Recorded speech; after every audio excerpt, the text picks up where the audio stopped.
if you can't access the Red Dead online game and you get this alert message which say unable to connect to Rockstar Games services at this time, please try again later with an error code which has been shown here on the screen. Now make sure to follow these instructions very carefully. In most cases, it's not you. The issue is just on the end. The online services are currently experiencing a problem which usually happens when the Rockstar Games servers are down.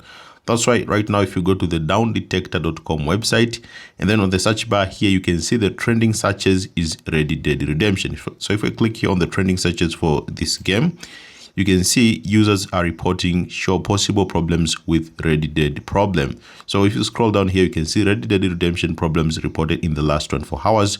There are so many outages reported in the last 24 hours, which show that their servers are actually down.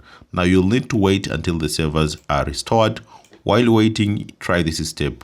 Try to restart your device and router, then try to relaunch the game again. If it fails, try connecting to a different network, such as using your phone hotspot or a different Wi-Fi network. Sometimes ISP issues can lead to this error, so you can try to switch network to check if the problem is your ISP. But if it all fails, then it's not you. The issue is just on the end. Their servers are down right now. If you go to lots of forums like the Red Dead online subreddit, you can see lots of people reporting on this issue. We show that it's not just you, the issue is just on the end. You'll have to wait for a few hours and the issue will likely resolve by itself. Thank you so much for watching this video and see you next time.